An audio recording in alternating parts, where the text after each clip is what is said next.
Olá pessoal, eu sou Mona Lisa Traial e eu estou aqui para falar sobre políticas públicas de saúde no Brasil. Vamos lá?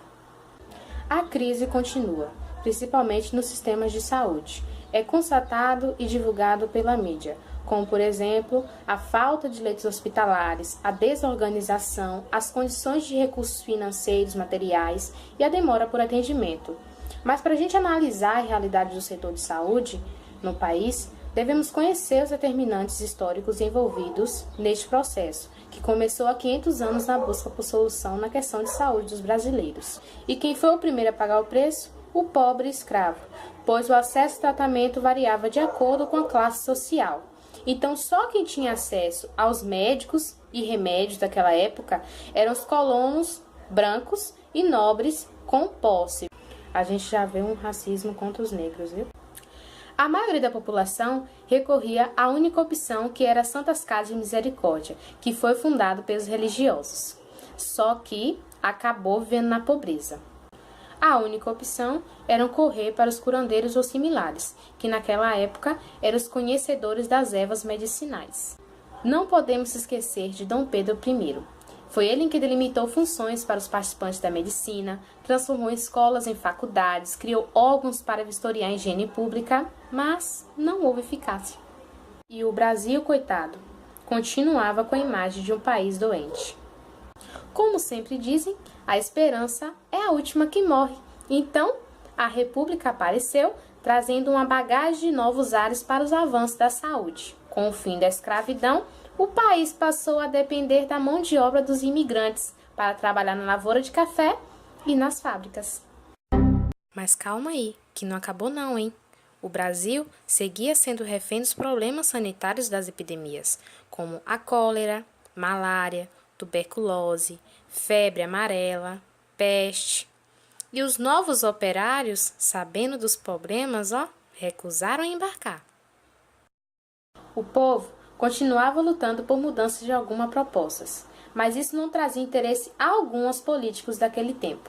Embora não concordasse, acabou que por aceitar as circunstâncias, pois o Brasil dependia de uma população saudável e forte para trabalhar, né? Foi então que realizaram campanhas de saúde, que teve como um dos destaques sanitaristas que comandaram campanha, e o médico Oswaldo Cruz, que convenceu o Estado à obrigatória vacinação contra a varíola. A divulgação foi boa, só que nada mudava.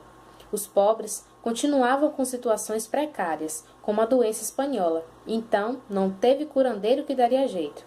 Eis então um novo século, século XX, e o primeiro surgimento, as CAPs, as Caixas de Aposentadorias e Pensão. Os trabalhadores criaram o intuito de garantir proteção na velhice e na doença.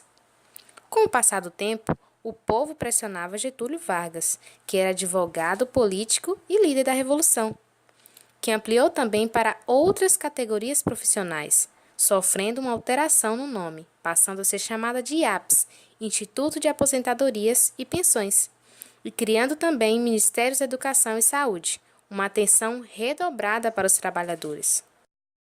É de se imaginar a felicidade estampada no povo, que tinha agora o privilégio de reformulação do sistema, focando-se em tratamentos de doenças das epidemias e endemias.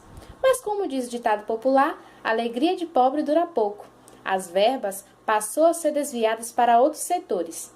Boa parte do recurso dos IAPs era utilizados para financiar a industrialização do país, fazendo com que o atendimento não chegasse a todos. 1934. O povo recebia da Constituição assistência médica e a licença gestante. Até que em 1943, a CLT, Consolidação das Leis do Trabalho, que além dos benefícios da saúde, criou o salário mínimo e outras garantias trabalhistas. O desafio do Brasil era levar mais saúde ao povo brasileiro, e em 1953 criou então o Ministério da Saúde, que se ocupava principalmente das políticas de atendimento nas zonas rurais. Já nas cidades, o privilégio era só para os trabalhadores de carteira assinada.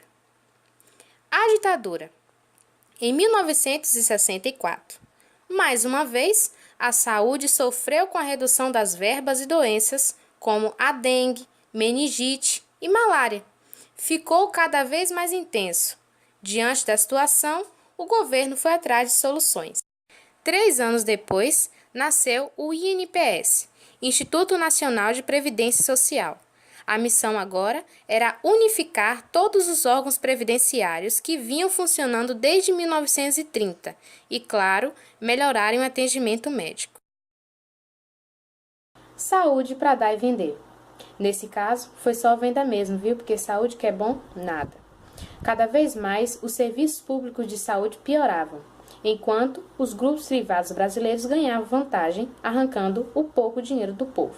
Foi aí que surgiu a luz no fim do túnel, a 8ª Conferência Nacional de Saúde, em 1986, que ampliou conceitos de saúde pública no Brasil e propôs mudanças baseadas no direito universal à saúde com melhores condições de vida. Abriu também os olhos do povo para o valor de saneamento, medicina preventiva, descentralização dos serviços e participação nas decisões. Agora, o povo tinha voz e seriam ouvidos. Isso tudo foi tão importante que veio servir de base para a elaboração de saúde da Constituição de 1988, a criação do SUS. Então, o que a gente entendeu até aqui, hein? Entendemos que lá há 500 anos a saúde era escondida e só quem tinha chances de vencer as doenças e morte era quem tinha dinheiro praticamente. Para chegar até aqui, houve todo um processo e graças ao SUS, todos têm direito à saúde. É um dever do Estado e é um dever nosso também arregaçar as mangas e correr atrás para que melhore. Sabemos que até hoje o SUS não recebe verbas suficientes, tornando difícil a qualidade do atendimento. A saúde sofrendo consequências da corrupção no Brasil e o desafio ainda é imenso, viu? Sim, mas você falou e eu não entendi nada. O que é que esse SUS oferece? O SUS, Sistema Único de Saúde, é a rede que reúne postos de saúde, ambulatórios, hospitais, laboratórios, enfim, todos os estabelecimentos públicos de saúde responsáveis por garantir o direito do cidadão a consultas, exames, internações e tratamentos. Os serviços prestados pelo SUS são destinados a todos os cidadãos e são financiados com recursos arrecadados por meio de impostos e contribuições pagos pela população. Então veja só, se você está contribuindo para a sua saúde e a de todos, por que não procurar seus direitos?